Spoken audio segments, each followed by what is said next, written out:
হ্যাঁ,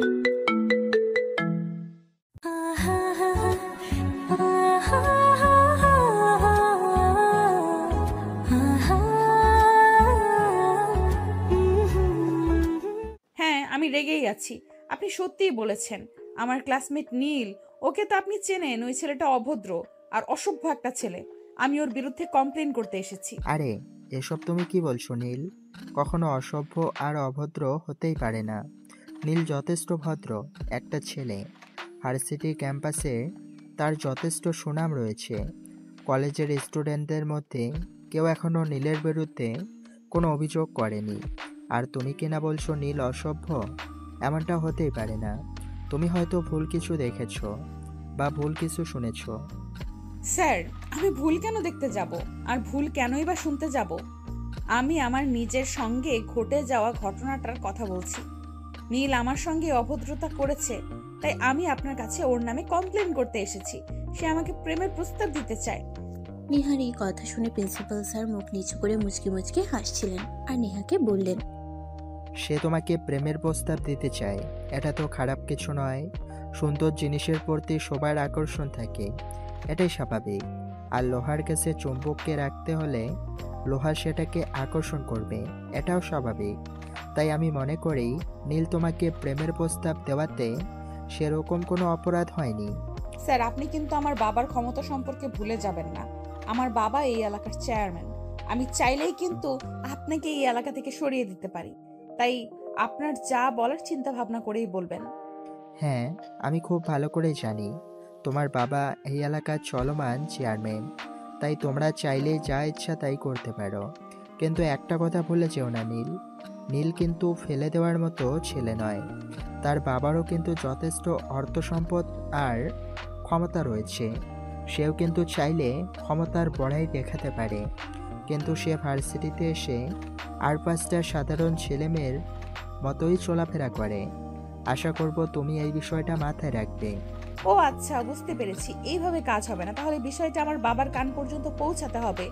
আপনি কোনো চিন্তা করবেন না, আমি আজকের মধ্যে এই বিষয়টা আমার বাবার কান পর্যন্ত পৌঁছে দেব। আর তারপর দেখব আপনি ওই ছেলেটাকে কিভাবে আমার বাবার হাত থেকে বাঁচাতে পারেন। সেই তুমি করতেই পারো। তোমার বাবার যেহেতু ক্ষমতা আছে, সেই ক্ষমতাকে তুমি অপব্যবহার করবে, এরকমটা কিন্তু হতে পারে না। আমি জানি তুমি যেমন বদরাগী আর অহংকারী, তোমার বাবাও ঠিক তেমন অহংকারী। মাটিতে পা পড়ে না। এটা ইউনিভার্সিটির, এখানে সবাই সমান। আমি এক চোখে তেল আর এক চোখে নুন বিক্রি করতে পারবো না। নেহা তখন খুব ভালোভাবেই বুঝতে পারলো প্রিন্সিপাল স্যারের সঙ্গে এই ব্যাপারে কথা বলে কোনো লাভ হবে না। তাই সে প্রিন্সিপাল স্যারের কেবিন থেকে বের হয়ে ক্যাম্পাসে চলে গেল। সেখানে যেতেই তার বান্ধবীরা তাকে ঘিরে ধরলো আর প্রিন্সিপাল স্যারের কাছে যাওয়ার কারণ জানতে চাইলে তখন সে তার বান্ধবীদেরকে এসব কথা শুনে তার বান্ধবী তাকে বলে, হাসন, সব সময় তুই এরকম বিষয় নিয়ে কেন ঝামেলা করিস বলতো? লাইফটাকে যদি এখন এনজয় না করি তাহলে কখন এনজয় করব? এই তো সময়, এখনই জীবনের পুরোটা উপভোগ করতে হবে। মানে ওই আমাকে কি বলতে চাইছিস? ওই ছেলেটা যা করছে সবই ঠিক, তার প্রেমের প্রস্তাবে আমি রাজি হয়ে যাই? একদমই তাই। এই তো, তুই বুঝতে পেরেছিস। তুই যার সঙ্গে প্রেম করতে রাজি হয়ে যাস না কেন, জীবনটাকে উপভোগ করার জন্যই। জীবনটাকে তেজপাতা বানিয়ে ফেলিস না, একটু রসকস রাখ। শোন, তোর যদি এতই প্রেম করার ইচ্ছে থাকে তাহলে তুই নিজে প্রেম করছিস না কেন? আমাকে কেন বলছিস? তুই খুব ভালো করেই জানিস আমি ইতিমধ্যে একটা রিলেশন কন্টিনিউ করছি। আমি যদি সত্যিই রিলেশনে না থাকতাম তাহলে নীলের প্রেমের প্রস্তাবে আমি রাজি হয়ে যেতাম। কারণ Neel is so beautiful, so cute, so handsome. তার মতো একটা ছেলেকে নিজের হাজবেন্ড হিসেবে পাওয়া তো ভাগ্যের ব্যাপার। তারপর আবার বড়লোক বাবার একমাত্র আদরের ছেলে, তাকে পটাতে পারলেই কোটি কোটি টাকা নিজের আয়ত্তে। তাহলে তুই কেন এটা বুঝতে পারছিস না? শোন রিয়া, তুই যদি আর একটা বারও ওর হয়ে ওকালতি করতে আসিস তাহলে কিন্তু আমি ভুলে যাব তুই আমার বন্ধু হোস। আমি কখনোই বড়লোকের বাবার বিগড়ে যাওয়া ছেলেকে বিয়ে করব না। প্রেম তো অনেক দূরের কথা। আশা করব তুই বিষয়টা বুঝতে পেরেছিস আর কখনো আমাকে এই ব্যাপারে কিছুই বলবি না। ওকে, তোর যা ভালো মনে হয় তুই তাই কর। আমি তোকে এ ব্যাপারে কিছুই বলবো না, কারণ আমি খুব ভালো করেই জানি তোর মনে শুধু অহংকার আর হিংসায় ভরপুর। তোকে আমি ভালো কোনো কথা বলি সেটা তুই শুনবি না, তাই আমি মনে করি তোকে কোনো কথা না বলার ভালো। কোনো প্রয়োজন নেই, তোর যেটা ভালো মনে হয় তুই সেটাই কর। হায়, তুই একদম সঠিক বুঝতে পেরেছিস। আমাকে এসব ফালতু কথা বুঝি কোনো লাভ নেই। তোর এসব ফালতু কথাগুলো তোর অন্য কোনো বন্ধু বা কোনো বান্ধবীর জন্য রেখে দে। এগুলো আমি তোদের জন্য কাজে লাগবে। আমি আসি এখন। এই কথা বলে নেহা সেখান থেকে চলে গেল। আর সেদিন বিকেল বেলা বাড়িতে এসে তার আব্বুর সঙ্গে সবকিছু খুলে পড়ল। এত বড় সাহস ছেলেটার, কে এই ছেলে আর কি তার পরিচয়, সেসব আমার জানার কোনো প্রয়োজন নেই। এই ছেলের ব্যবস্থা আমি করেই ছাড়বো। এত বড় দুঃসাহস কোথায় পেয়েছে আমার মেয়েকে প্রেমের প্রস্তাব দেওয়ার? হ্যাঁ আব্বু, ওই ছেলেটার খুবই দুঃসাহস, তাই তুমি ওকে দেখিয়ে দিবে তোমার ক্ষমতা কতটা। তুমি কোনো চিন্তা করো না, আমি দেখছি বিষয়টা। কার এত বড় সাহস যে কিনা ইউনিভার্সিটিতে গিয়ে আমার মেয়েকে প্রেমের প্রস্তাব দেওয়ার সাহস দেখায়, তাকে তো আমি আজ তো ছেড়ে দেব না। তার কলেজেটা ভুনা করে খেয়ে নেব। সে যত বড় বাপের ছেলেই হোক না কেন, সে ব্যাপারে আমার কোনো বিন্দুমাত্র মাথা ব্যথা নেই। নেহা তখন তার বাবার সঙ্গে নীলের বিরুদ্ধে আরো অনেক কিছু মিথ্যে কথা বলে সেখান থেকে চলে আসে। পরের দিন সকালবেলা যখন নীল ইউনিভার্সিটি যাওয়ার জন্য বাসা থেকে মোটর সাইকেল নিয়ে বের হয়, তখনই রাস্তায় কিছু লোক তার পথ আগলে দাঁড়ায়। নীল কিছু বুঝতে না পেরে বাইক থেকে নামে আর ওদের জিজ্ঞাসা করে, কি ব্যাপার, কে আপনারা? আর এভাবে আমার পথ আগলে দাঁড়িয়ে আছেন কেন? পথ থেকে ধরুন, আমার ইউনিভার্সিটি টাইম হয়ে গেছে, আমাকে যেতে হবে। আমরা যদি ভুল না করে থাকি তাহলে তুই সেই ছেলে যে নেহা ম্যাডামকে প্রতিদিন বিরক্ত করিস, তাই তোর সঙ্গে একটু বোঝাপড়া করতে আসলাম। ও তাই নাকি? শোন, তোদের নেহা ম্যাডাম কি হিজড়া নাকি যে আমার মতো এত ভালো একটা ছেলের প্রেমের প্রস্তাব সে অ্যাকসেপ্ট করতে পারছে না? সে কি সারা জীবন একা একাই থাকবে নাকি? এই ভদ্রভাবে কথা বল, তুই ভুলে যাস না তুই কোথায় দাঁড়িয়ে আছিস। আমরা চাইলে কিন্তু এখান থেকে তোর হাড়গুলো গুঁড়ো করে হসপিটালে পাঠিয়ে দিতে পারি। যদিও আমাদেরকে সেই রকম অর্ডার দেওয়া হয়েছে, কিন্তু আমাদেরও তো একটু দয়া মায়া আছে, তাই তোকে শেষবারের মতো সুযোগ দিচ্ছি। আজকের পর থেকে নেহা ম্যাডামকে কখনোই বিরক্ত করবি না। আচ্ছা ঠিক আছে, তোরা এখন যেতে পারিস। আমি এই বিষয়টা ভেবে দেখব।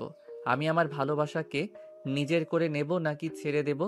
যদি মনে হয় ভালোবাসাকে ছেড়ে দেওয়া উচিত তাহলে ছেড়ে দেব।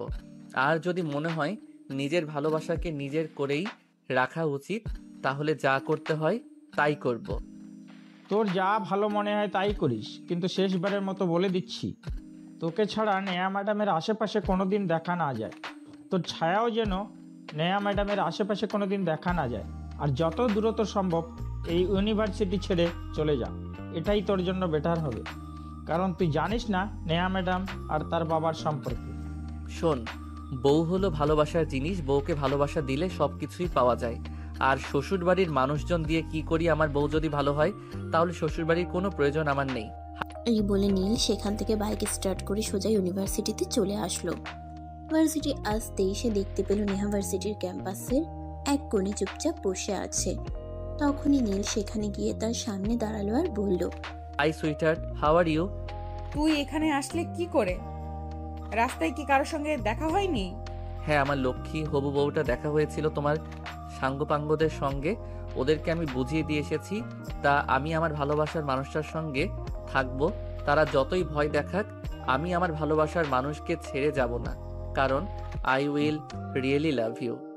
নীল, তোকে আমি শেষবারের মতো বলছি আমার পিছু নেওয়া ছেড়ে দে। তা না হলে কিন্তু সেটা তোর জন্য খুবই খারাপ হবে, যেটা তুই এখন বুঝতে পারছিস না, কিন্তু যখন বুঝতে পারবি তখন খুব দেরি হয়ে যাবে।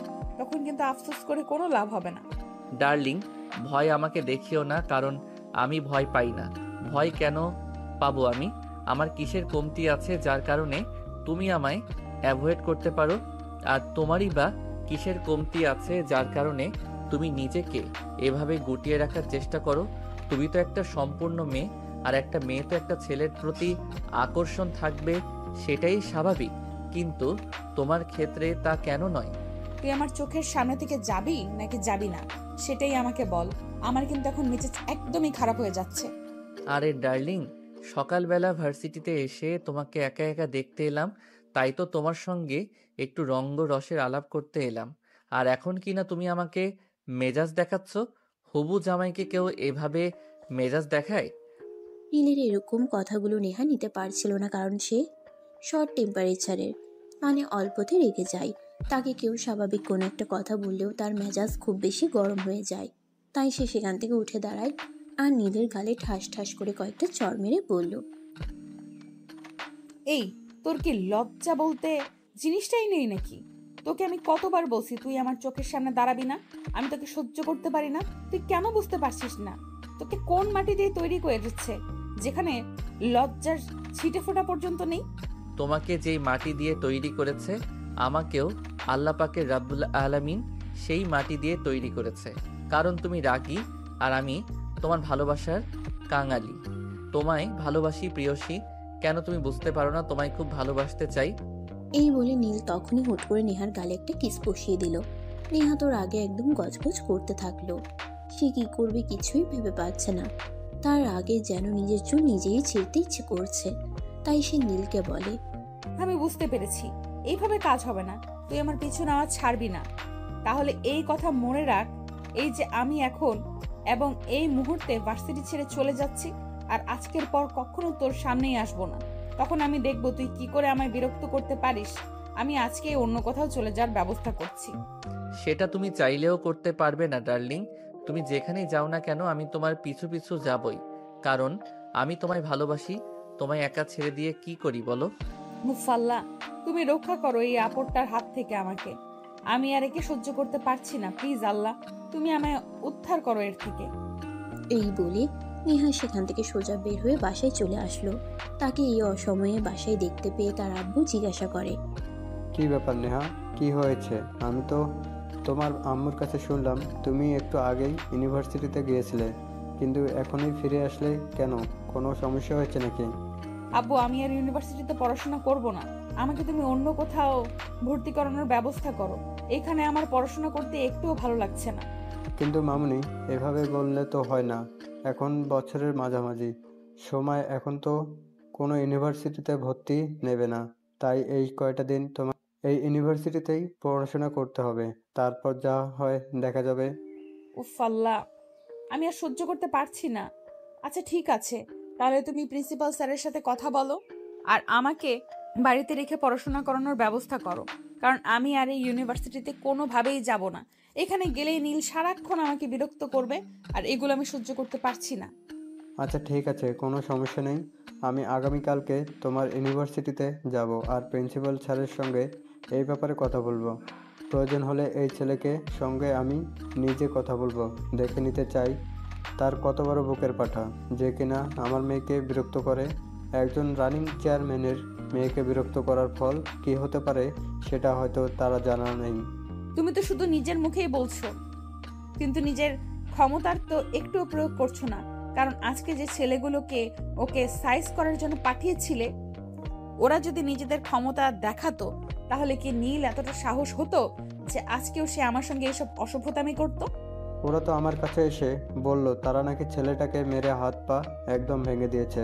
কিন্তু তারা মিথ্যা কেন বলল সেটাই তো বুঝতে পারছি না। ঠিক আছে, সমস্যা নেই, তুমি কোনো চিন্তা করো না, আমি তো আছি, আমি বিষয়টা দেখছি। অতঃপর নেহা কোনো কথা না বলেই চুপচাপ নিজের রুমে চলে গেল। সেদিন রাতের বেলা নেহা শুয়ে শুয়ে মোবাইল টিপাটিপি করতেছিল। তখনই হঠাৎ একটা অন্য নাম্বার থেকে ফোন আসলো। নেহা ফোনটা রিসিভ করতে চাইল না, কারণ সে সচরাচর অপরিচিত নাম্বারে ফোন রিসিভ করে না। আর তার ফোনে কখনো তেমন একটা অপরিচিত নাম্বার থেকে ফোন আসেও না। কিন্তু 2-3 বার ফোনটা বেজেই চলছিল, তাই সে ফোনটা রিসিভ করলো।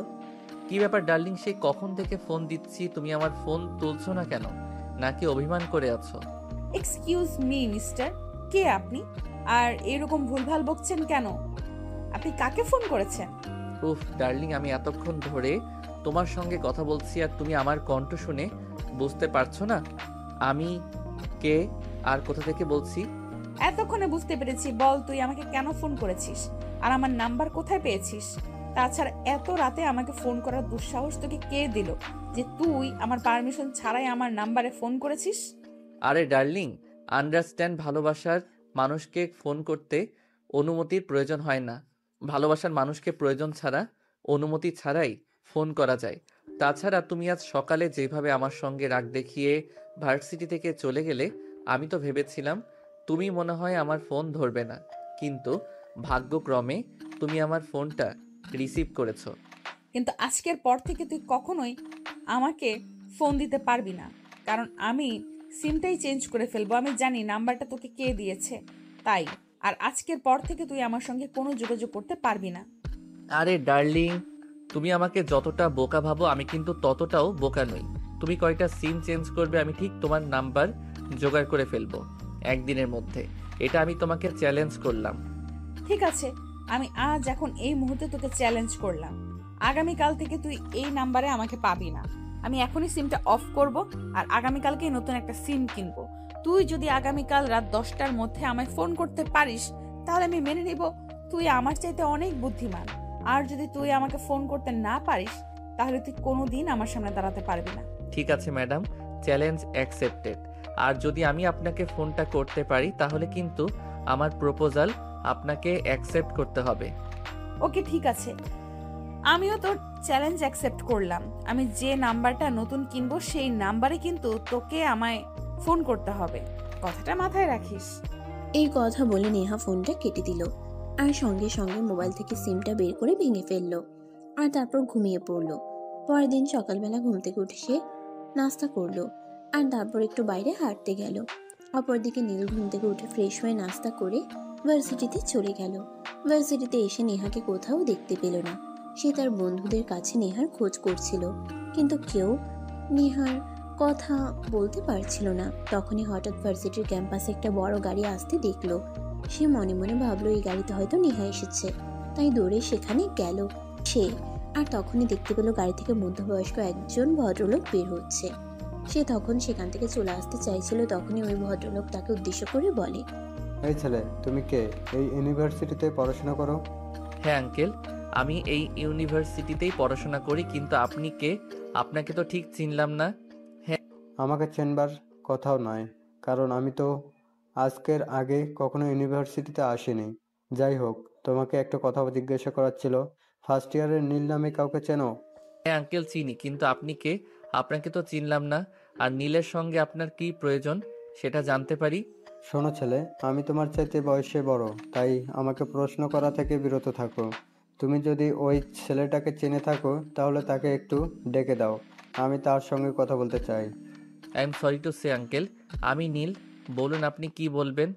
ও আচ্ছা, তার মানে তুমি সেই বেয়াদব মার্কা ছেলেটা। আমার মেয়ে বলতো আমি বিশ্বাস করিনি, কিন্তু তোমাকে সামনাসামনি রেখে বুঝতে পারলাম তুমি আসলে কতটা বেয়াদব।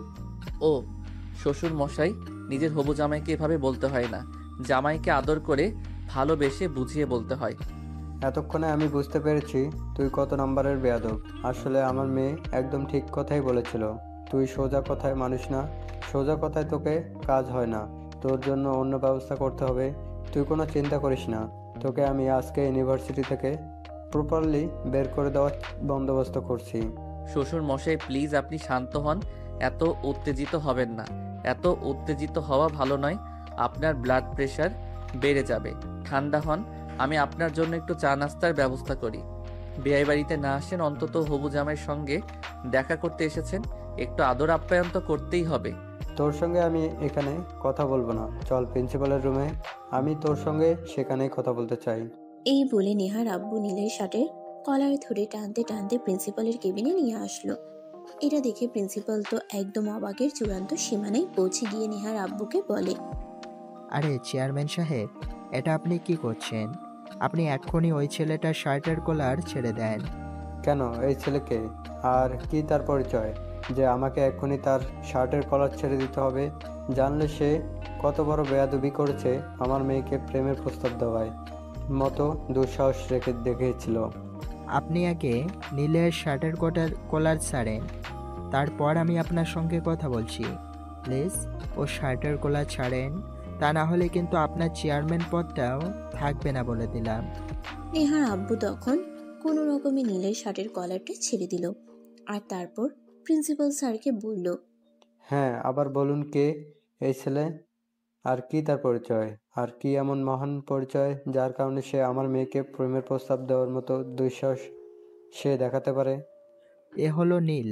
নীল চৌধুরী গ্রুপ অফ ইন্ডাস্ট্রিজ মালিকের একমাত্র ছেলে। ছেলেটা একদম সাদাসিধে জীবনযাপন করতে চায়, তাই আমাদের ইউনিভার্সিটির মতো একটা লোকাল ইউনিভার্সিটিতে পড়াশোনা করতে চাইছে। আর তার বাবা তাকে দেশের বাইরে রেখে পড়াশোনা করানোর চিন্তাভাবনা করছিল, কিন্তু সেই দেশের প্রতি অনেক ভালোবাসে আর মায়া মমতায় দেশের ভিতরে থেকে গেছে। এসব আপনি কি বলছেন? চৌধুরী গ্রুপ অফ ইন্ডাস্ট্রিজের মালিকের মতো একটা লোক তার ছেলেকে এরকম একটা লোকাল ইউনিভার্সিটিতে পড়াশোনা করতে দিল? এটা আমার বিশ্বাস হচ্ছে না। আপনি আমাকে মিথ্যা কথা বলছেন। সে আমি আপনাকে মিথ্যে কেন বলতে যাব? আপনাকে মিথ্যে কথা বলে আমার কি লাভ? এখানে তো আমার কোনো লাভ লস নেই, তাই তো আপনাকে মিথ্যা বলার কোনো প্রয়োজনও নেই। আমি যা বলছি একদমই সত্যি কথা বলছি। চৌধুরী গ্রুপ অফ ইন্ডাস্ট্রিজ মালিকের একমাত্র উত্তরাধিকারী। আর একটা কথা আছে, আপনার মেয়েকে প্রেমের প্রস্তাব দিতে চেয়েছে, সেটা তো আপনার মেয়ের সৌভাগ্যের কথা। মেয়ের সঙ্গে কথা না বলে এখানে চলে এসেছেন আমার ইউনিভার্সিটিতে। ঝামেলা করতে আমি কিন্তু আপনার বিরুদ্ধে লিগ্যাল অ্যাকশনও নিতে পারি। I am so sorry principal সাহেব, আমি বুঝতে পারিনি। যাই হোক, আমি আপনার সঙ্গে অন্য ব্যাপারে কথা বলতে চাই। আমার মেয়েটার উপর অনেক রেগে গেছে, তাই সে ইউনিভার্সিটিতে ক্লাস করতে চায় না, শুধু পরীক্ষার সময় এসে পরীক্ষা দেবে। এই ব্যাপারে আপনি কি বলবেন? আপনার মেয়ে আমাদের ইউনিভার্সিটিতে পড়াশোনা করবে কি করবে না সে ব্যাপারে আমার বিন্দুমাত্র মাথা ব্যথা নেই। আপনি চাইলে আপনার মেয়েকে আমাদের ইউনিভার্সিটিতে রাখতে পারেন, চাইলে নাও রাখতে পারেন, তাতে আমার কোনো সমস্যা নেই। তবে আমাদের ইউনিভার্সিটি স্টুডেন্ট হতে হলে নিয়মিত ক্লাস করতে হবে, কারণ আমাদের ইউনিভার্সিটির প্রত্যেকটা স্টুডেন্ট খুবই রুলস মেনটেন করে। আর আমাদের ইউনিভার্সিটির রুলস না করা ছাত্রীকে আমরা কখনোই আমাদের ইউনিভার্সিটিতে রাখবো না। এবার সিদ্ধান্ত আপনার। আপনি আপনার মেয়েকে আমাদের ইউনিভার্সিটিতে পড়াশোনা করাবেন নাকি অন্য কোনো জায়গায়? ঠিক আছে প্রিন্সিপাল সাহেব, আমি বুঝতে পেরেছি, সমস্যা নেই।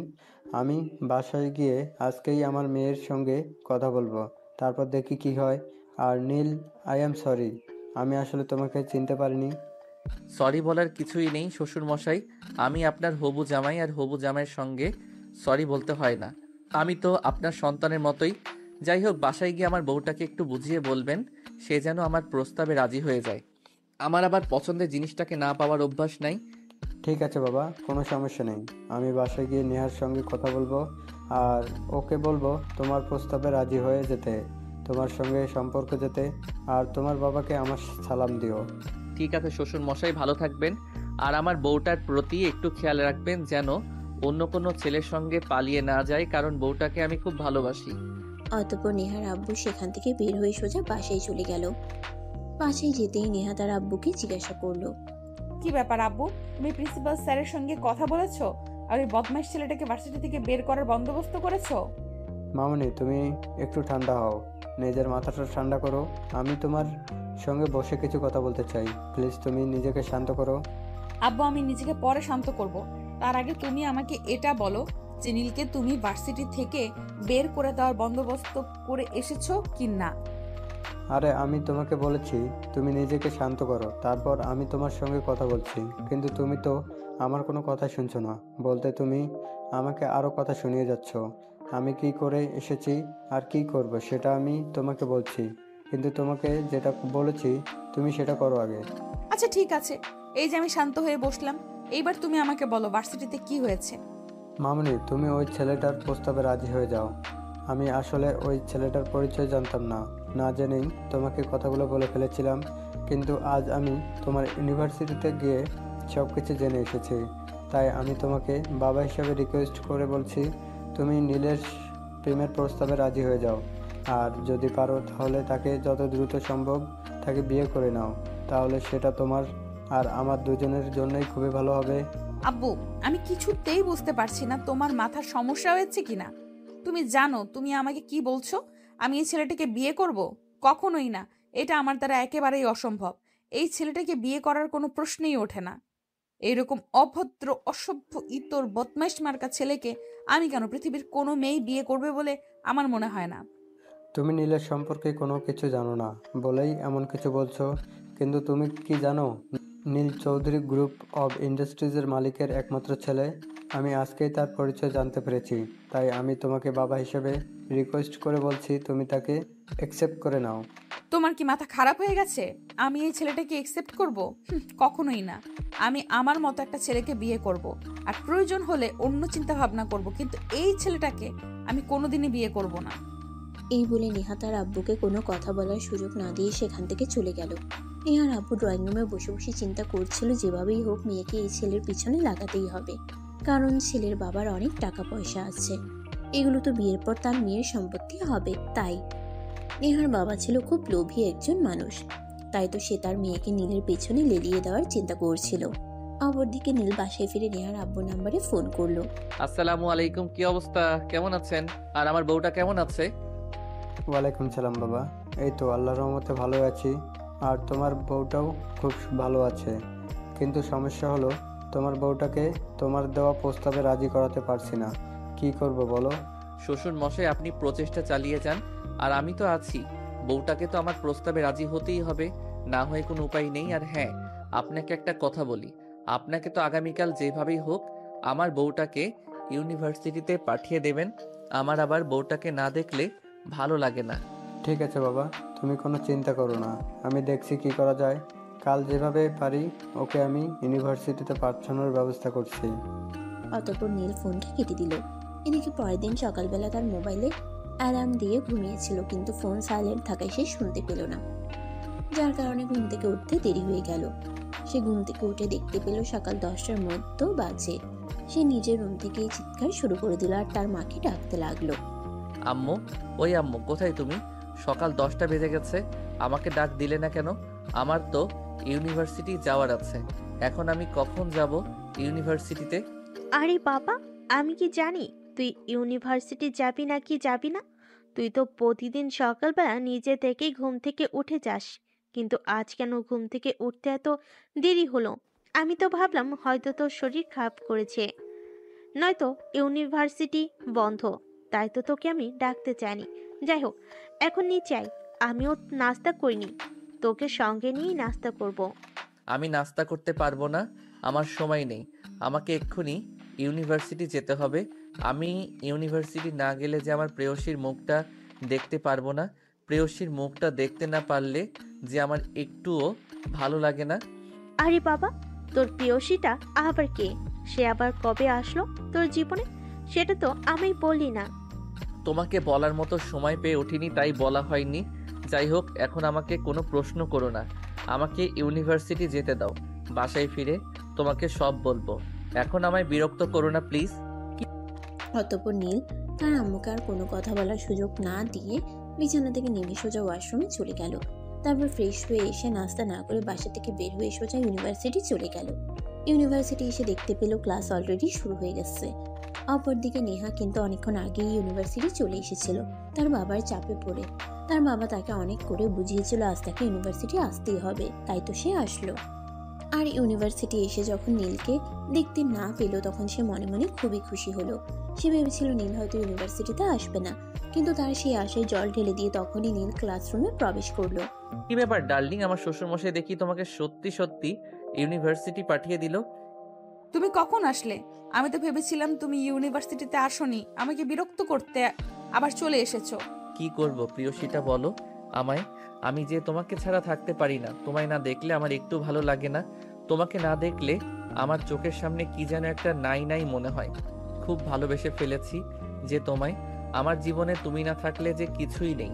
এই শোনো, তোমার এসব আজাইরা ভাষণ শুনতে আমার একদম ভালো লাগে না, তাই দয়া করে এইসব আজাইরা ভাষণ আমার সামনে দিবে না। এটি ইউনিভার্সিটি, এখানে সবাই পড়াশোনা করতে আসে, তাই দয়া করে পড়াশোনায় মনোযোগ দাও, তাহলে পরীক্ষার রেজাল্ট ভালো করবে। আর আমাকেও পড়াশোনা করতে দাও, কারণ তুমি এখানে প্রেম করতে আসলেও আমি পড়ালেখা করতে এসেছি। আরে ডার্লিং, এভাবে বলতে হয় না। আমি কি কখনো বলেছি যে তুমি এখানে পড়াশোনা করতে আসোনি?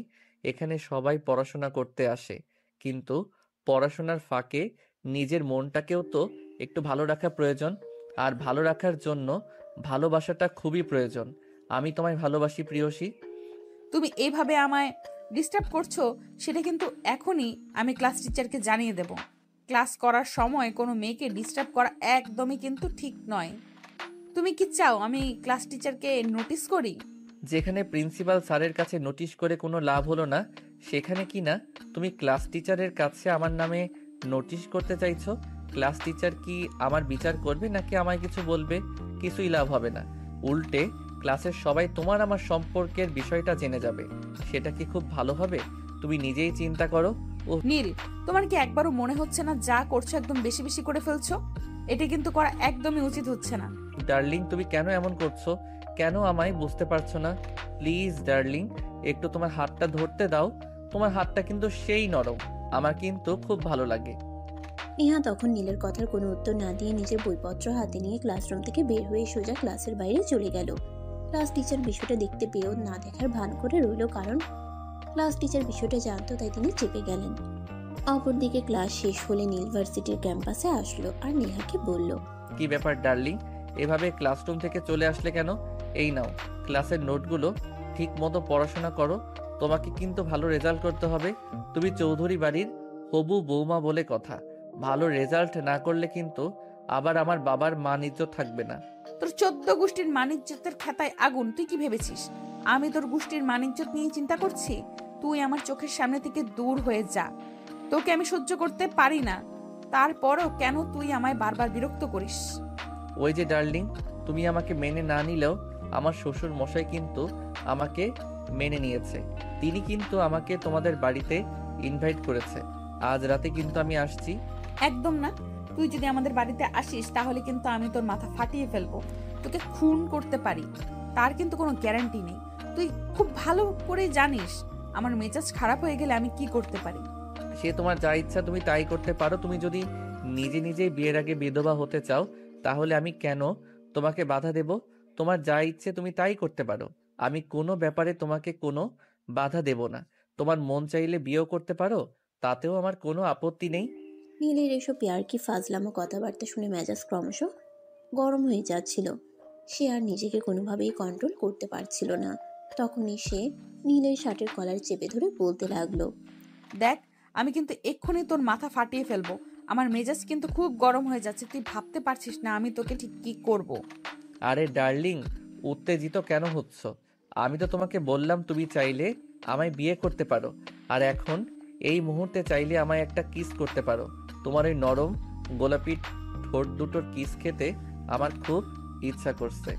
তখনই নেহা হাত উঁচু করে নীলকে থাপ্পড় মারতে চাইছিল, কিন্তু নীল সেটা হতে না দিয়ে নেহার হাত চেপে ধরল আর তখনই নেহাকে টান দিয়ে নিজের বুকের সঙ্গে মিশিয়ে নিল। নেহা তখন নিজেকে ছাড়ানোর চেষ্টা করছিল, ছাড় আমাকে বলছি, তা না হলে কিন্তু তোর সঙ্গে খারাপ কিছু হয়ে যাবে বলে দিলাম। কিন্তু কে শুনে কার কথা। ভার্সিটির ক্যাম্পাসে ছাত্রছাত্রীরা সবাই উপস্থিত ছিল। তাদের সামনে নীল নেহাকে নিজের আরো কাছে টেনে নিয়ে নেহার ঠোঁট দুটোতে ইচ্ছে মতো কিস করতে থাকলো। নেহার রাগে একদম আগুন হয়ে যাচ্ছিল, কিন্তু নীল সেদিকে কোনো পরোয়া না করে তার মনস্কামনা পূর্ণ করে নেহাকে ছেড়ে দিল। তখনই নেহা রাগে ফুসফুস করতে করতে ভার্সিটি ক্যাম্পাস থেকে বের হয়ে সোজা বাসায় চলে গেল আর ড্রয়িং রুমে এসেই চেঁচামেচি শুরু করলো। কি ব্যাপার, কি হয়েছে নেহা? কি সমস্যা তোমার? তুমি এভাবে চেঁচামেচি করছো কেন? এটা বাড়ি নাকি মাছের বাজার? আমি তো সেটাই বুঝতে পারছি না। তুমি এমনভাবে চেঁচামেচি করছো যেন মাছের বাজার, মাছ বিক্রেতা মাছ বিক্রি করছে। আব্বু, তুমি আজকেই আমাকে দেশের বাইরে পাঠানোর ব্যবস্থা করো। আমি আর এখানে থাকবো না। আমার একটুও ভালো লাগছে না আর এখানে থাকতে। সব কিছু মুখের কথা নাকি? বললেই হয়ে গেল?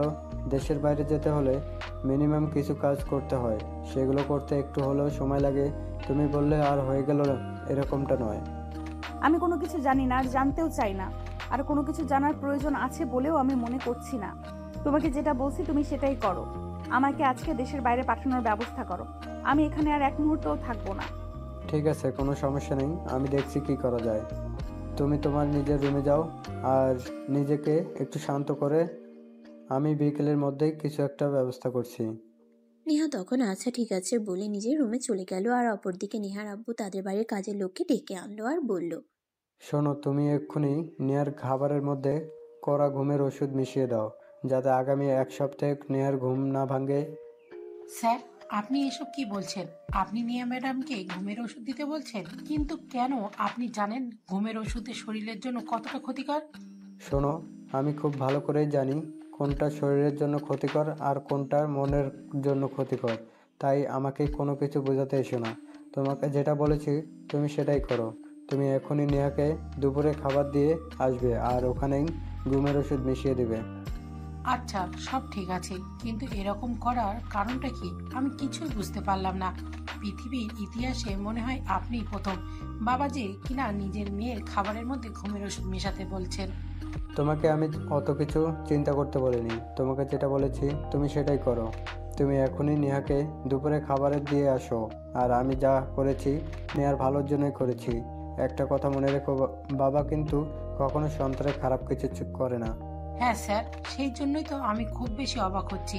একটা বাবা কখনোই তার সন্তানদের খারাপ চায় না, কিন্তু আপনি কেন আপনার সন্তানকে ঘুমের ওষুধ দিতে চাইছেন?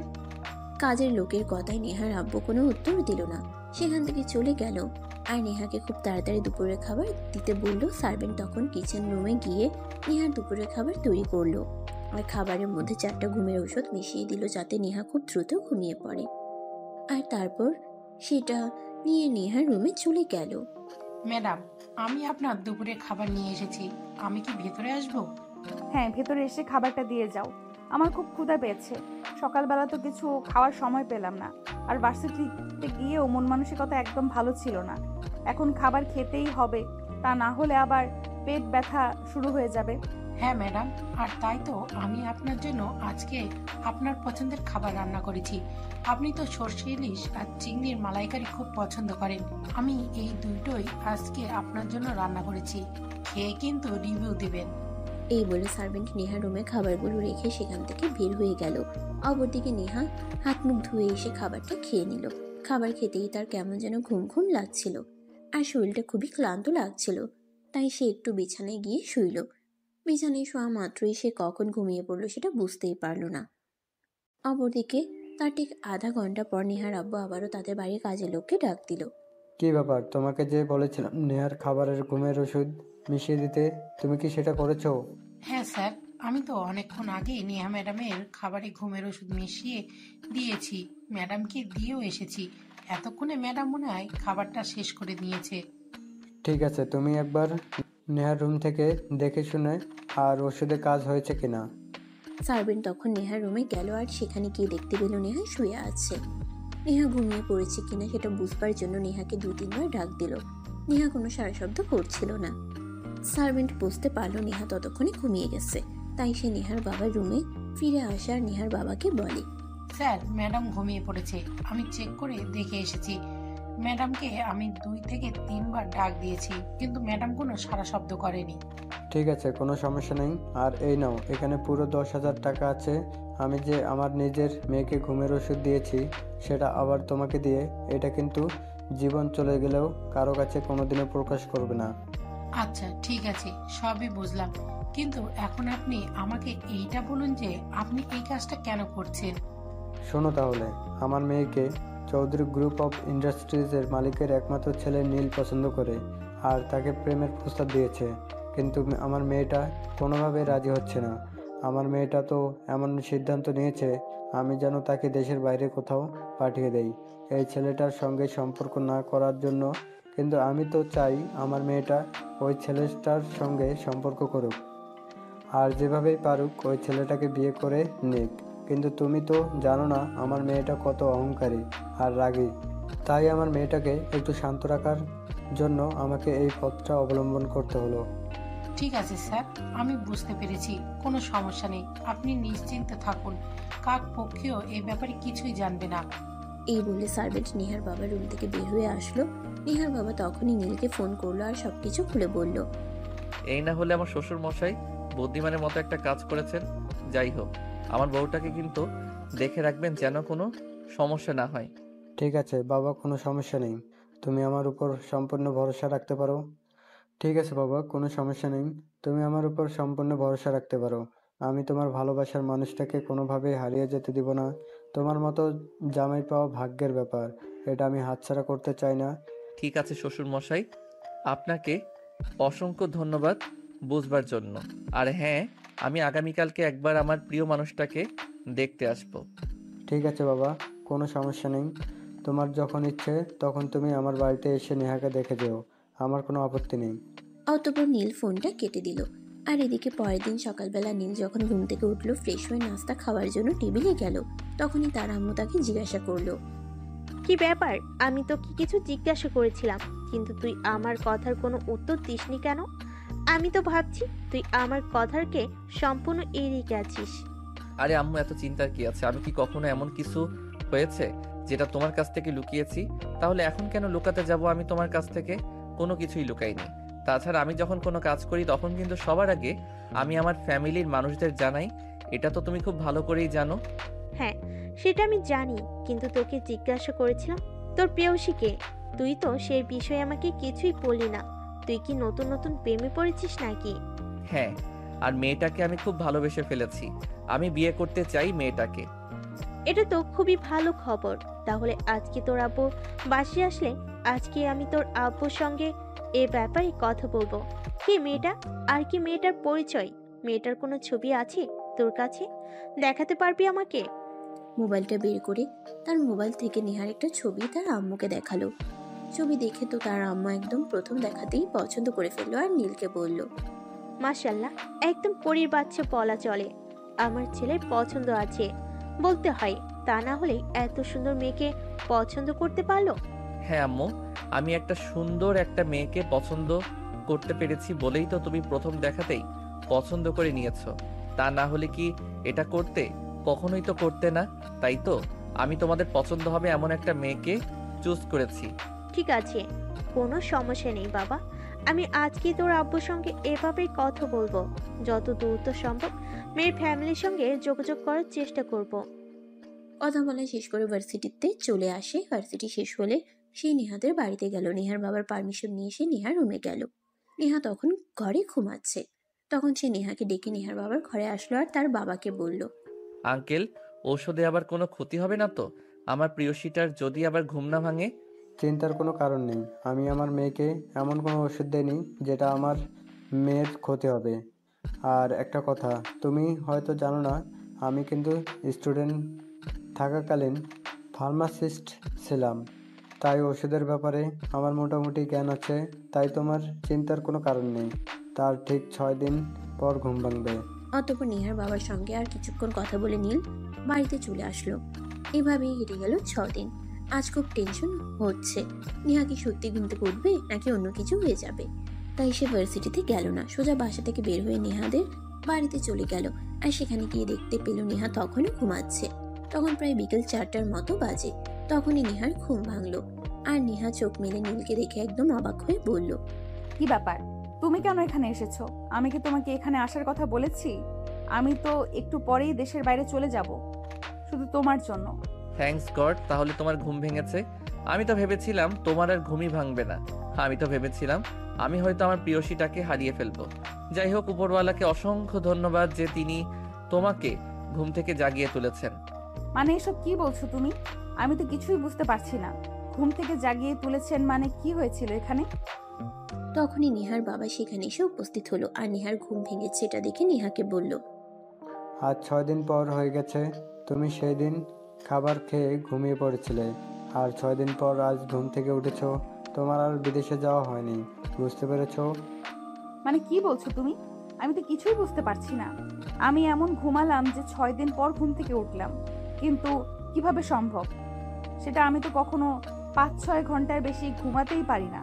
তাহলে এতটা সময় কি করে কেটে গেল? তোমরা নিশ্চয়ই আমার সঙ্গে উল্টাপাল্টা কিছু করেছো, তাই না? হ্যাঁ, আমরা যেটা করতে বাধ্য হয়েছি, কারণ নীল তোমাকে খুবই ভালোবাসে। কিন্তু তুমি নীলকে কোনো পাত্তা না দিয়ে উল্টে দেশ ছেড়ে চলে যাওয়ার চিন্তা করেছিলে। আমি বাবা হয়ে কিভাবে তোমাকে সেরকমটা করতে দেই? তাই তো আমি বাধ্য হয়ে তোমার খাবারের মধ্যে ঘুমের ওষুধ মিশিয়ে দিয়েছিলাম, যাতে তোমার বিদেশে যাওয়া না হয়। কারণ ভালোবাসা জীবনে একবারে আসে, ভালোবাসা বারবার আসে না। আর সঠিক মানুষকে কখনো অবহেলা করতে নেই। মানে তুমি আমার বাবা হয়ে আমাকে ঘুমের ওষুধ দিয়েছিলে? আমি বুঝতে পারছি না। আর তুমি আমার বাবা নাকি শত্রু? আমার ভাবতে অবাক লাগছে যে তুমি অপরিচিত একটা ছেলের জন্য আমাকে ঘুমের ওষুধ দিয়েছিলে। তুমি ভাবলে কি করে এই ছেলেটাকে আমি কোনোদিনও মেনে নেব? তুমি মেনে নেবে কি নেবে না সেটা তো একান্তই তোমার ব্যক্তিগত ব্যাপার, কিন্তু আমি তোমার ছবি আমার ফ্যামিলিকে দেখিয়েছি, তারা সবাই তোমাকে পছন্দ করেছে। আর আমার শ্বশুর মশাইয়ের সঙ্গেও কথা বলে নিয়েছি, আগামী সপ্তাহেই আমাদের বিয়ে হবে। তুমি পাগল নাকি মাথা খারাপ আমি সেটাই বুঝতে পারছি না। যেখানে আমি তোমাকে সহ্যই করতে পারি না আর সেখানে আমি তোমাকে বিয়ে করব, এটা জাস্ট অসম্ভব। কোনোদিনও আমি তোমাকে বিয়ে করব না। যদি কখনো প্রয়োজন হয় তাহলে আমি সারা জীবন চিরকুমারী হয়ে থেকে যাব, কিন্তু তোমাকে আমি কোনোদিনও বিয়ে করব না, এটা মাথায় ঢুকিয়ে নাও। ওকে ডার্লিং, ঠিক আছে, কোনো সমস্যা নেই। তুমি আমাকে যাই কিছু বলো না কেন, আমি এক চুলও পিছপা হব না। আমি তোমায় ভালোবাসি, আর এই কথাটা সত্য। তাছাড়া তোমার ফ্যামিলি, আমার ফ্যামিলি যখন মেনে নিয়েছে, তাহলে তো তোমার রাজি থাকা বা না থাকাতে কিছুই যায় আসে না। এই বলে নীল বাড়িতে চলে আসলো আর তার আম্মুকে সবকিছুই খুলে বলল। সবকিছু শুনে তার আম্মু তাকে বলল, ঠিক আছে বাবা, সব কিছুই না হয় বুঝলাম, কিন্তু এরকম করাটা কি ঠিক হচ্ছে? আমি তো সেটাই ভাবতে পারছি না, কারণ মেয়েটা তোকে ভালোবাসে না মনে হয়। আম্মু, তুমি যে কি বলো না, আমি সেটাই বুঝতে পারি না। তোমার ছেলের মতো একটা ছেলেকে মানুষ ভালো না বেসে থাকতে পারে, এটা তুমি বলছো? আমি বিশ্বাস করি না। আজ না হোক কাল নেহাকে আমার ভালোবাসতে হবে, আর এটা আমার প্রমিস। আচ্ছা বাবা, ঠিক আছে, কোনো সমস্যা নেই। তুই যখন মেয়েটাকে ভালোবাসিস তখন আমরা যেভাবে পারি মেয়েটাকে তোর কাছে এনে দেব। এই কারণ তোর জন্মের পর কখনো এমন কিছুই হয়নি যে তুই আমাদের কাছে চেয়েছিস আর আমরা তোকে এনে দেইনি। হ্যাঁ, এটা ঠিক যে তোমরা সব সময় আমি মুখ ফুটে কোনো কিছু চাওয়ার আগে সেই জিনিসটা আমার সামনে এনে হাজির করেছো, আর সেই জন্যই তো আমি তোমাদেরকে এতটা ভালোবাসি। যাই হোক, এখন আর কথা বাড়াবো না, আমার একটু টায়ার্ড লাগছে, আমি রুমে গিয়ে বিশ্রাম করব। এই বলে নীল সেখান থেকে সোজা নিজের রুমে চলে গেল আর বিছানায় শুয়ে দিল লম্বা একটা ঘুম। পরের দিন সকালবেলা যখন ঘুম ভাঙলো, সে বিছানাতে শুয়ে শুয়ে নেহাকে ফোন করলো। নেহা নীলের নাম্বারটা দেখতে পেয়ে ফোন রিসিভ করলো না। নীল তখন একটা মেসেজ করলো তাকে। গুড মর্নিং আমার রানীটা, সেই কখন থেকে তোমাকে ফোন দিয়ে যাচ্ছি, কিন্তু তুমি আমার ফোন তুলছো না কেন? তুমি কি এখনো আমার উপর অভিমান করে আছো? প্লিজ তুমি আমার উপর অভিমান করে থেকো না, প্লিজ ফোনটা তোলো। কিন্তু তাতেও কোনো কাজ হলো না। মেয়ের সাথে দেখার পরও নীল আরো বেশ কয়েকটা ফোন দিয়েছিল। নেহা তার ফোন তুললো না, উল্টে ফোনটা সুইচ অফ করে রাখলো যাতে নীল আর তাকে ফোন দিয়ে বিরক্ত করতে না পারে। এদিকে নেহার ফোন সুইচ অফ দেখে নীলের মাথা একদম খারাপ হয়ে গেল। সে আর এক মুহূর্ত দেরি না করে বাসা থেকে বের হয়ে সোজা নেহাদের বাড়িতে চলে গেল আর ড্রয়িং রুমে দাঁড়িয়ে চিৎকার করতে থাকলো। এই নেহা, নেহা কোথায় তুমি? আমি সে কখন থেকে তোমাকে ফোন দিচ্ছি, তুমি আমার ফোন তুলছো না কেন? কি সমস্যা তোমার? কি ব্যাপার বাবা, কি হয়েছে? তুমি এই সকালবেলা এখানে এসে এভাবে চেঁচামেচি করছো কেন? তুমি কি নেহাকে ফোন করেছিলে? হ্যাঁ শ্বশুর মশাই, আমি আমার বউটাকে সে কখন থেকে ফোন করছি, কিন্তু বউটা আমার ফোন তো তুলছেই না, উল্টেও ফোনটা সুইচ অফ করে রাখছে। আপনি বলুন, এগুলো কি মেনে নেওয়া যায়? আমি বুঝতে পারছি না কি সমস্যা আমার মেয়েটা, কেন আমার মেয়েটা এরকম করছে, কেন সে তার জীবনে সঠিক মানুষটাকে চুজ করতে পারছে না। তুমি একটা কাজ করো, নেহা নিজের রুমে রয়েছে, এখানে গিয়ে ওর সঙ্গে কথা বলো, দেখো কিছু করতে পারো কিনা। নীল তখন আর কোনো কথা না বলে সোজা উপরে নেহার রুমে চলে গেল। রুমের দরজা খোলাই ছিল, তাই সে দরজায় নক না করেই রুমে ঢুকে গেল। আর নেহা তখন ড্রেস চেঞ্জ করছিল। নীল সেদিকে লক্ষ্য না করে রুমের দরজা লক করে দিল। দরজা লক করার শব্দ শুনে তাকিয়ে একদম চিৎকার দিয়ে উঠল। এই অসম্ভব, এই তো লুচ্চা ছেলে। তোকে কে পারমিশন দিয়েছে আমার রুমে আসার, যখন কিনা আমি ড্রেস চেঞ্জ করছি? আর তখন তুই ভেতরে এসে দরজা লকও করে দিয়েছিস। আমি আমার বউয়ের রুমে আসবো কখন আর কিভাবে আসবো সেই ব্যাপারে আমি কোনোদিনও কাউকে কোনো কিছু জিজ্ঞাসা করব না। আমি আমার বউয়ের রুমে যখন ইচ্ছা তখন আসবো। এতে যদি তোমার প্রবলেম থাকে তাহলে তো আমার কিছু করার নেই।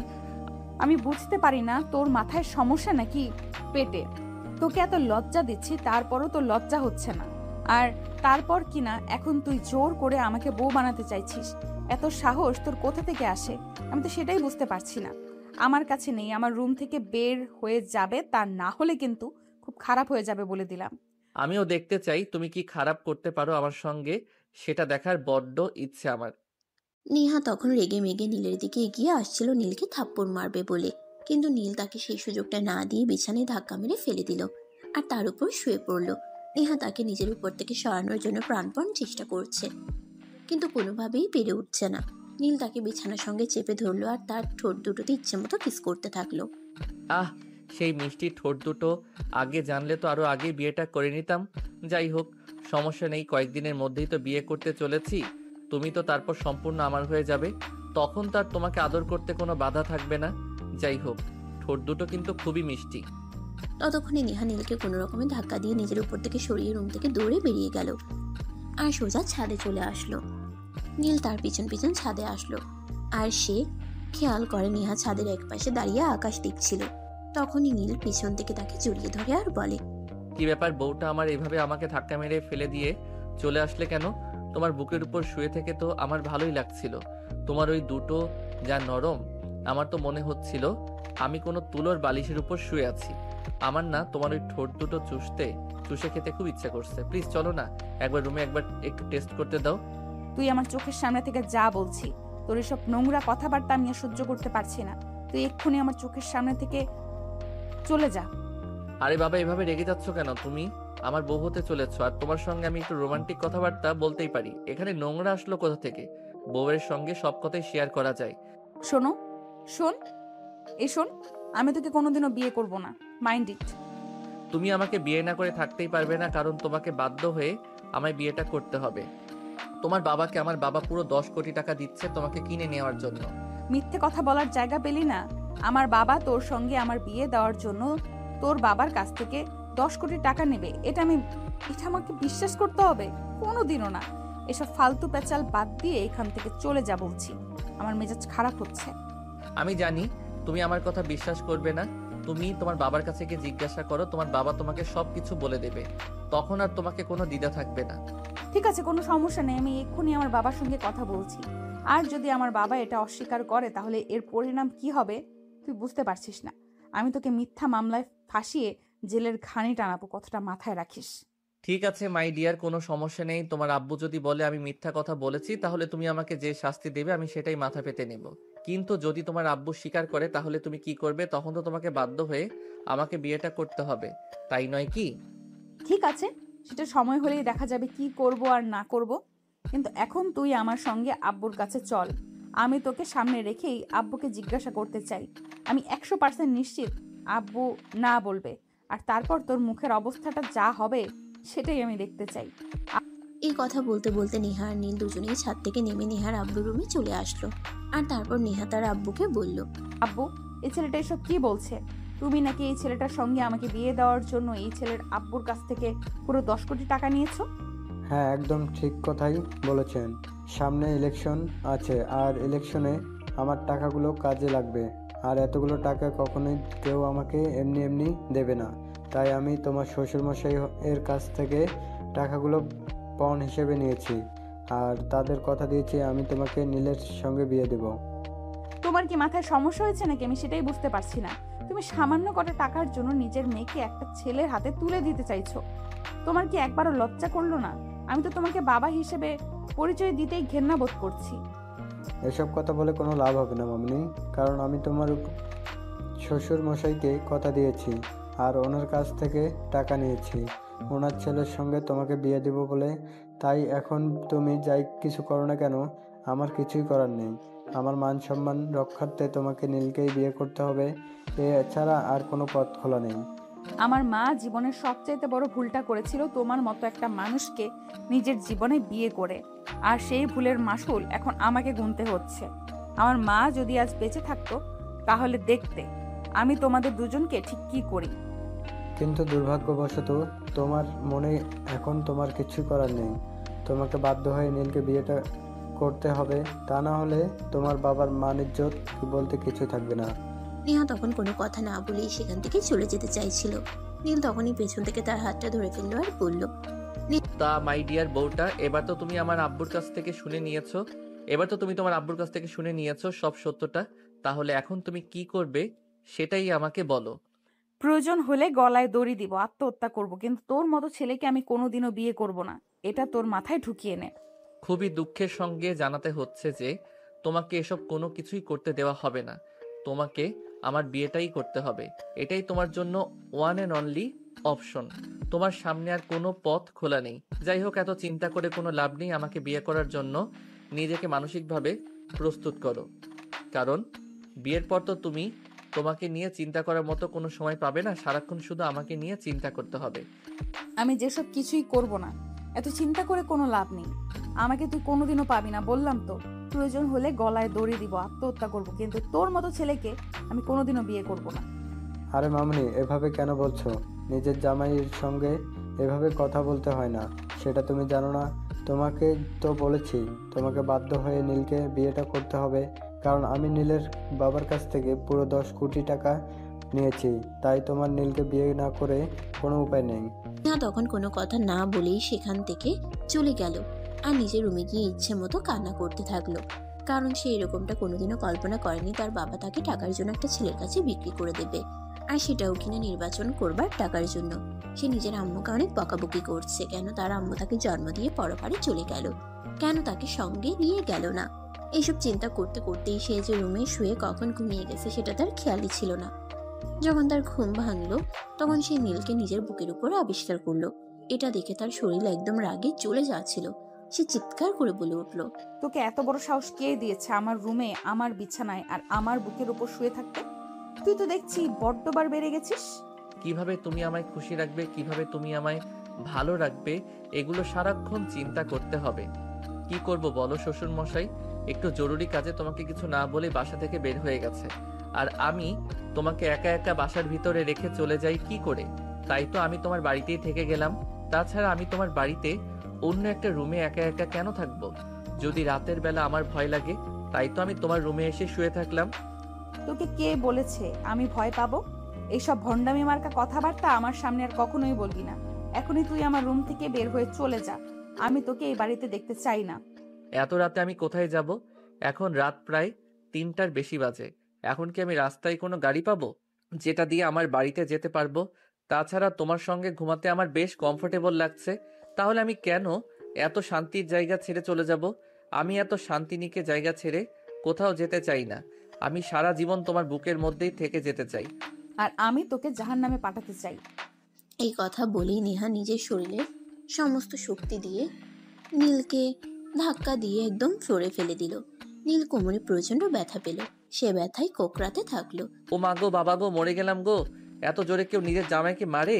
সেটা আমার জানা ছিল না, এই প্রথমবার তোমাকে দেখে বুঝলাম। যাই হোক, যাই কিছু করো না কেন, তুমি কিন্তু তোমার পাশ থেকে আমাকে কোনোভাবেই সরাতে পারবে না।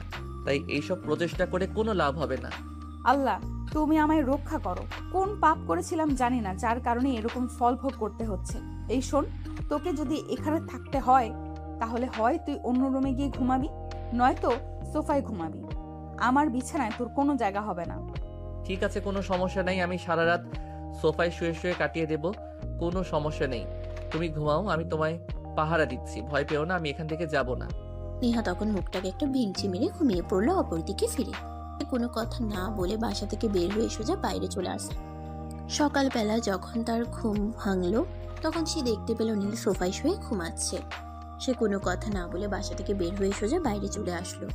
রেস্টুরেন্টে এসে নাস্তা করলো আর তারপর গাড়ি নিয়ে বের হয়ে পড়লো ঘুরবার জন্য। সে একটা পার্কের বেঞ্চে এসে বসলো। তখনই নীল সেখানে এসে উপস্থিত হলো আর তাকে বলল, কি ব্যাপার, তুমি সকালবেলা ঘুম থেকে উঠে কাউকে কিছু না জানিয়ে এখানে চলে এসেছো কেন? তুমি জানো আমি তোমাকে কত জায়গায় খুঁজেছি, কোথাও তোমাকে খুঁজে পাচ্ছিলাম না, আর কতটা টেনশন হচ্ছিল আমার। আল্লাহ, তুমি আমাকে এই ছেলের হাত থেকে রক্ষা করো। আমি তো আর একে সহ্য করতে পারছি না। আমি তোকে কোনো কিছু না জানিয়ে এখানে চলে আসলাম একটু নিরিবিলি থাকার জন্য, আর তুই এখানে চলে এসেছিস আমাকে বিরক্ত করার জন্য। তোকে কি এটা ছাড়া আর কোনো কাজ নেই? না মাই ডিয়ার বউটা, আপাতত আমার বউকে সময় দেওয়া ছাড়া আমার আর কোনো কাজ নেই। না মাই ডিয়ার বউটা, আপাতত আমার বউকে সময় দেওয়া ছাড়া আমার আর কোনো কাজ নেই। এই মুহূর্তে আমার বউটাকে 24 ঘন্টা সময় দেওয়াটাই আমার কাজ। যাই হোক, আমি তোমাকে যেটা বলতে এলাম, আব্বু আমাকে একটু আগে ফোন করেছিল, বলল তোমাকে নিয়ে একবার শপিং মলে যেতে, তোমার বিয়ের বেনারসি আর জুয়েলারিগুলো একবার দেখে নিতে। যেখানে তোকে বিয়ে করার কোনো ইচ্ছেই আমার নেই, সেখানে আমি যাব জুয়েলারি আর বেনারসি পছন্দ করতে?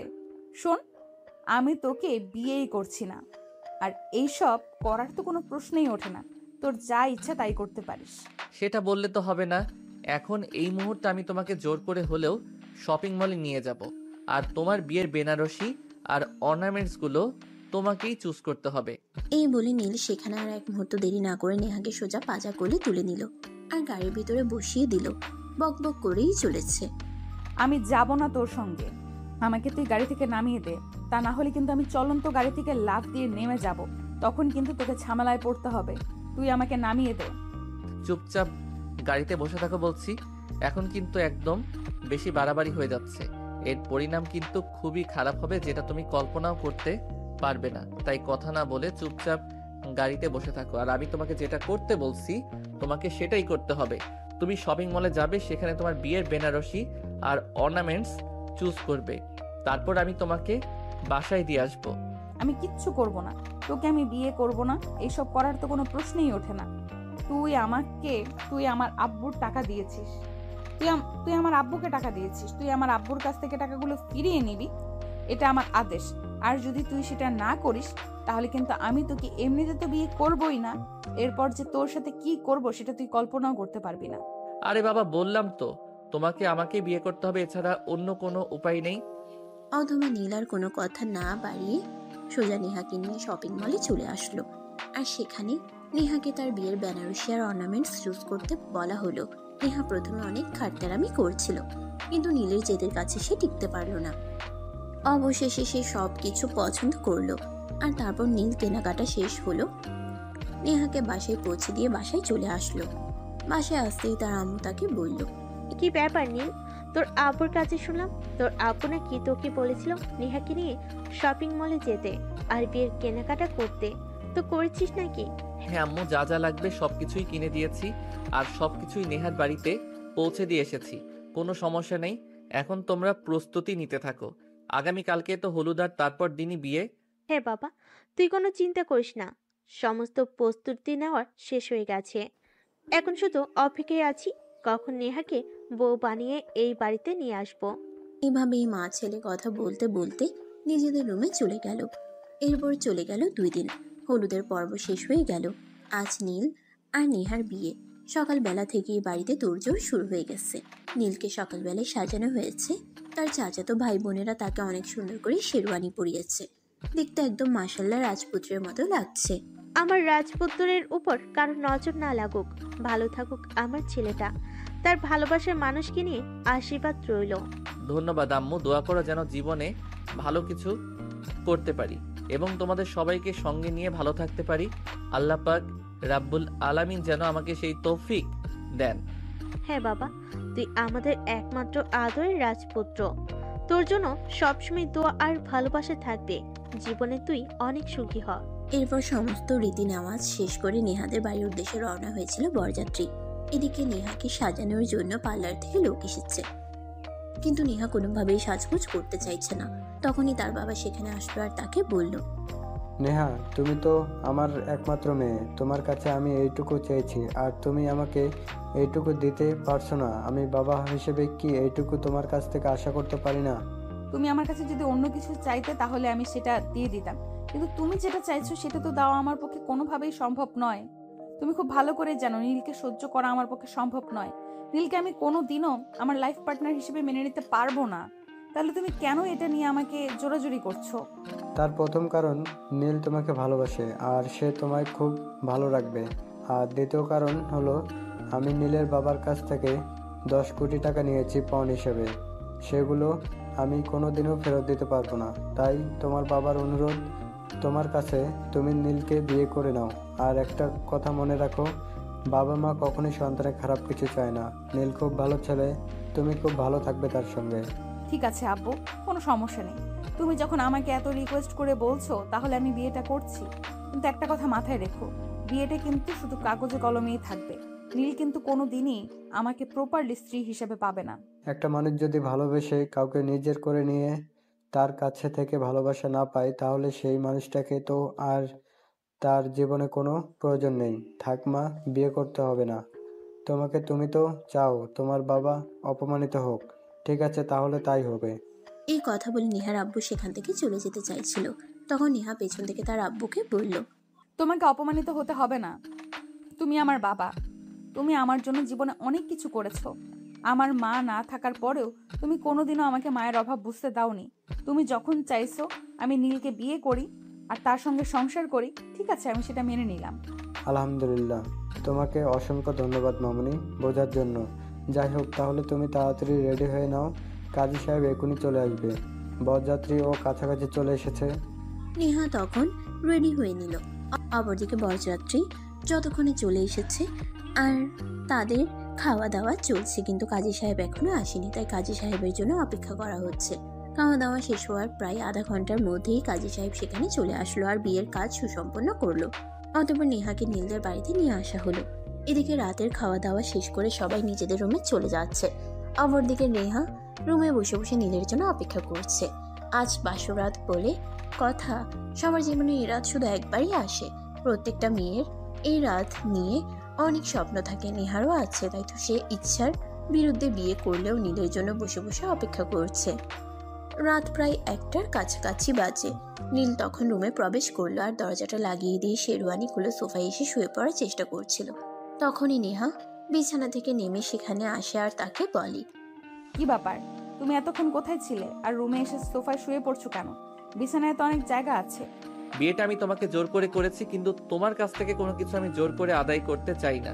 ভালোবাসা তোমার কাছ থেকে জোর করে পাওয়ার কোনো ইচ্ছেই আমার নেই। মানে আমি কিছুই বুঝতে পারছি না। এতদিন যা ছিল সবই অভিনয়।